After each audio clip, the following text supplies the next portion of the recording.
무신론 철학자 샘 해리스는 신을 믿지 않아도 도덕적으로 살 수 있다고 주장합니다. 동의합니다. 그게 가능한 걸 넘어서 우리는 독실한 기독교인들보다도 윤리적으로 훨씬 훌륭한 회의주의자들을 숱하게 만날 수 있죠. 그런데 문제는 신에 대한 믿음 없이도 도덕적으로 살 수 있는가가 아니라 신이 없으면 옳고 그름의 기준은 대체 무엇인가? 라는 물음에 있습니다. 해리스는 쉽게 대답합니다. 그 기준은 과학입니다. 과학은 모든 걸 설명할 수 있습니다. 과학은 우리에게 어떤 행동이 고통을 증가시키고 어떤 행동이 복지를 증가시키는지를 알려주니까요. 그에 맞춰 행동하면 됩니다.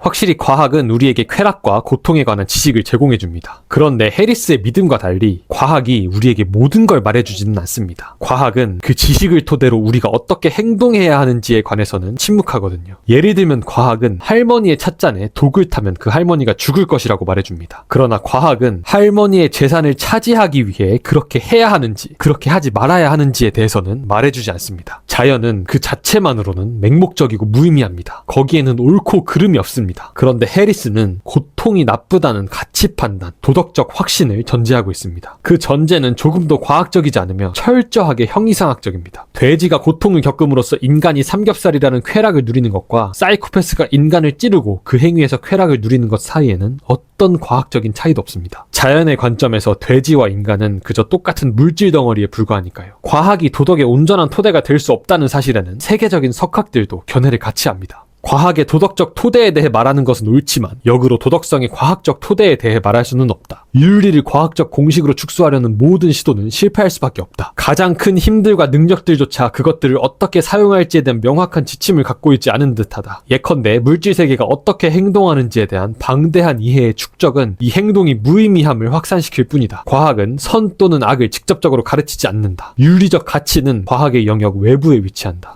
데이비드 휴미 말한 것처럼 사실은 당위를 창출하지 못합니다. 하고 싶다, 할 수밖에 없다, 하는 것이 낫다, 감히 못하겠다 에서 어떤 마법을 부려도 해야 한다거나 하지 말아야 한다의 결론을 도출해낼 수 없습니다. 결국 해야 한다와 하지 말아야 한다가 우리를 진지하게 구속하기 위해서는 눈에 보이는 자연 너머의 무언가를 상정해야 합니다. 오랜 세월 동안 서구에서는 하나님이 도덕성의 최종 보증인이자 원천으로 인식되어 왔습니다. 선과 악에 관심이 많은 신적인 존재의 명령이 아니고서야 이 자명해 보이지만 과학으로 미쳐다 설명할 수 없는 도덕성의 원리들을 구명할 방법이 없으니까요. 기독교인들이 껄끄러워할 또 다른 사상가들 역시 이 사실에 동의합니다. 생명이 신성하다는 견해를 완전히 회복하기는 불가능할 것 같다. 이 견해의 철학적 토대는 산산이 부서졌다. 우리는 더 이상 인간은 다른 모든 짐승들로부터 선택되어 하나님의 형상대로 만들어진 창조의 특별한 형태이며 인간만이 영원한 영혼을 가지고 있다는 아이디어 위에 우리의 윤리적 토대를 둘 수 없다. 하나님이 존재하지 않으면 더 이상 선엄적인 선이 있을 수 없다. 실상 우리는 인간들만 존재하는 평원 위에 있기 때문에 그 어디에도 선이 존재하며 정직해야 하고 거짓말하지 않아야 한다고 쓰인 곳이 없다. 실로 하나님이 없다면 모든 것이 허용될 수 있으며 그 결과 인간은 자신 안에서도 밖에서도 붙들 것을 발견하지 못하기 때문에 인간은 버림받은 존재가 된다.